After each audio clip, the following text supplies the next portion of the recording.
Assalamualaikum warahmatullahi wabarakatuh. Shalom, Om Swastiastu, Namo Buddhaya, Salam Kebajikan. Perkenalkan, nama saya Taniana Tanida dengan NPM C102-467. Yang terhormat Bapak Ade Imam Muslim selaku dosen mata kuliah perpajakan 1. Izinkan saya untuk memaparkan materi mengenai konsep dasar perpajakan. Baik, kita masuk ke materi yang pertama, yaitu ada definisi pajak.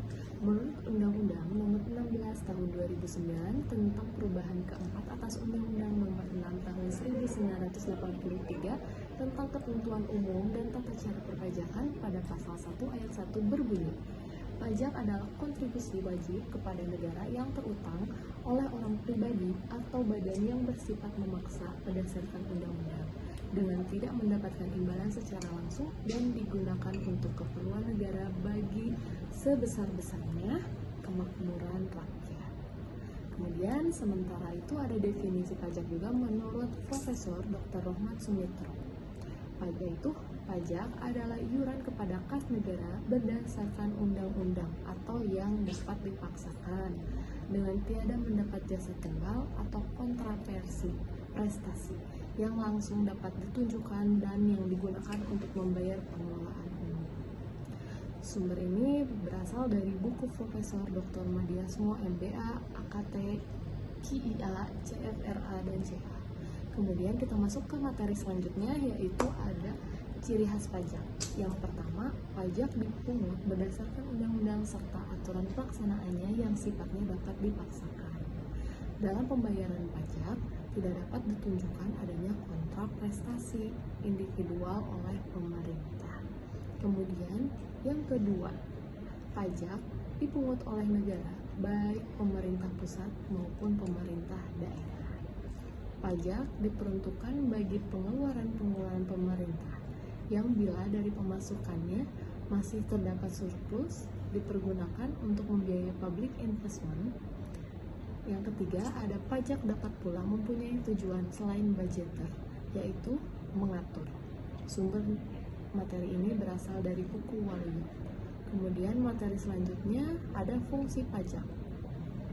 Yang pertama, ada fungsi penerimaan atau budgeter, yaitu pajak berfungsi sebagai sumber dana yang diperuntukkan bagi pembiayaan pengeluaran pemerintah.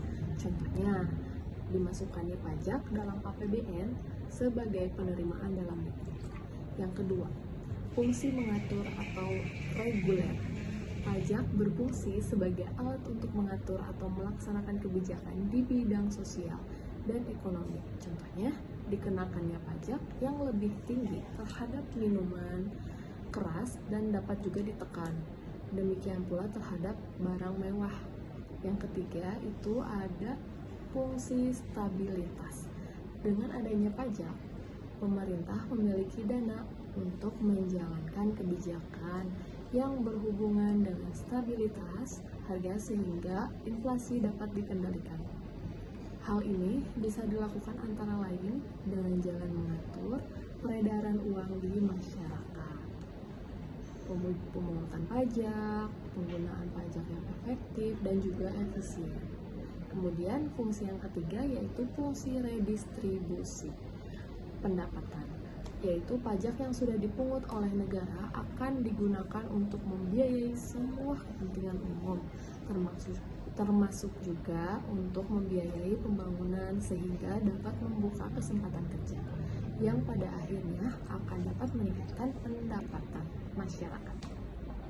Kemudian sumber materi tersebut berasal dari buku Profesor Dr. Madiasmo, MBA, AKT, QIA, CFRA, CA, Waluyo, dan juga Waluyo. Yang selanjutnya materi selanjutnya ada asas-asas pemungutan pajak. Yang pertama ada asas domisili atau asas tempat tinggal, yaitu negara berhak mengenakan pajak atas seluruh penghasilan wajib pajak yang bertempat tinggal di wilayahnya, baik penghasilan yang berasal dari dalam maupun dari luar negeri. Asas ini berlaku untuk wajib pajak dalam negeri. Yang kedua, ada asas sumber. Negara berhak mengenakan pajak atas penghasilan yang bersumber di wilayahnya tanpa memperhatikan tempat tinggal wajib pajak. Yang selanjutnya ada asas kebangsaan. yaitu pengenaan pajak dihubungkan dengan kebangsaan suatu negara. Dan materi selanjutnya kita masuk ke dalam penggolongan pajak. Yang pertama ada menurut golongannya, yaitu ada pajak langsung, yaitu pajak yang harus dipikul sendiri oleh wajib pajak dan tidak dapat dibebankan atau dilimpahkan kepada orang lain. Contohnya ada pajak penghasilan. Yang kedua ada pajak tidak langsung, yaitu pajak yang pada akhirnya dapat dibebankan atau dilimpahkan kepada orang lain. Contohnya ada pajak pertambahan nilai. Yang kedua ada menurut sifatnya, yaitu pertama pajak subjektif, yaitu pajak yang berpangkal atau berdasarkan pada subjeknya. Dalam arti ini adalah memperhatikan keadaan diri wajib pajak. Contohnya ada pajak penghasilan. Kemudian selanjutnya pajak objektif, yaitu pajak yang berpangkal pada objeknya tanpa memperhatikan diri wajib pajak. Contohnya ada pajak pertambahan nilai dan pajak penjualan atas barang mewah. Selanjutnya ketiga menurut lembaga pemungutannya, yaitu pajak pusat, pajak yang dipungut oleh pemerintah pusat dan digunakan untuk membiayai rumah tangga negara. Contohnya pajak penghasilan, pajak pertambahan nilai, dan pajak penjualan atas barang mewah dan bea materai. Selanjutnya ada pajak daerah, yaitu pajak yang dipungut oleh pemerintah daerah dan digunakan untuk membiayai rumah tangga daerah. Selanjutnya pajak daerah juga terdiri atas pajak provinsi. Contohnya ada pajak kendaraan bermotor dan pajak bahan bakar kendaraan bermotor.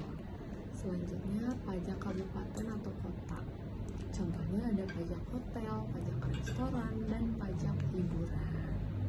Materi selanjutnya yaitu kita masuk ke dasar hukum pemungutan pajak. Pemungutan pajak itu harus berdasarkan undang-undang atau syarat yuridis. Di Indonesia, pajak diatur dalam Undang-Undang Dasar 1945 pasal 23 ayat 2. Hal ini memberikan jaminan hukum untuk menyatakan keadilan baik bagi negara maupun warganya.